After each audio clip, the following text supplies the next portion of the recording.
ഭാരതത്തിന്റെ അടിത്തറ സാംസ്കാരിക പൈതൃകമാണെന്നും അതൊരു തലമുറയിൽ നിന്ന് മറ്റൊരു തലമുറയിലേക്ക് ഒഴുകണമെന്നും കേന്ദ്ര സാംസ്കാരിക വകുപ്പ് മന്ത്രി ഗജേന്ദ്ര സിംഗ് ഷെഖാവത്ത് തപസ്യ കലാസാഹിത്യവേദി സുവർണ ജൂബിലി ആഘോഷങ്ങളുടെ ഭാഗമായുള്ള രാജ്യാന്തര സംഗീതോത്സവം പാലക്കാട് ഉദ്ഘാടനം ചെയ്ത് സംസാരിക്കുകയായിരുന്നു അദ്ദേഹം. ചടങ്ങിൽ തപസ്യയുടെ പ്രവർത്തനങ്ങളെ അദ്ദേഹം അഭിനന്ദിക്കുകയും ചെയ്തു.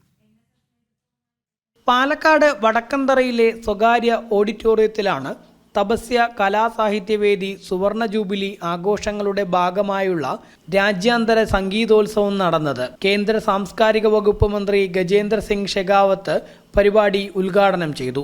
ഭാരതത്തിന്റെ അടിത്തറ സാംസ്കാരിക പൈതൃകമാണെന്നും അത് ഒരു തലമുറയിൽ നിന്ന് മറ്റൊരു തലമുറയിലേക്ക് ഒഴുകണമെന്നും അതിന് സാംസ്കാരിക വകുപ്പ് എല്ലാ പിന്തുണയും നൽകുമെന്നും അദ്ദേഹം പറഞ്ഞു. തപസ്യ കലാസാഹിത്യവേദിയുടെ പ്രവർത്തനങ്ങൾ മാതൃകാപരമാണെന്ന് പറഞ്ഞ അദ്ദേഹം അടുത്ത 50 വർഷത്തേക്ക് കൂടുതൽ മുന്നേറാൻ തപസ്യയ്ക്ക് സാധിക്കട്ടെ എന്നും പറഞ്ഞു. And more significantly, the time which was toughest for almost all the formats of Indian art, music and culture. Respected friends, a cultural journey of 5 decades can never be accidental. It requires discipline, it requires faith, it requires patience with time and humility before tradition.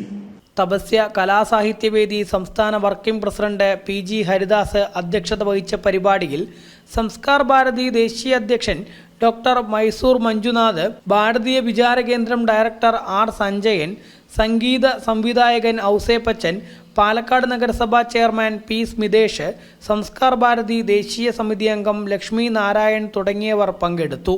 പരിപാടിയോടനുബന്ധിച്ച് നടന്ന പഞ്ചരത്ന കീർത്തനാലാപനത്തിലും കേന്ദ്രമന്ത്രി സംബന്ധിച്ചു.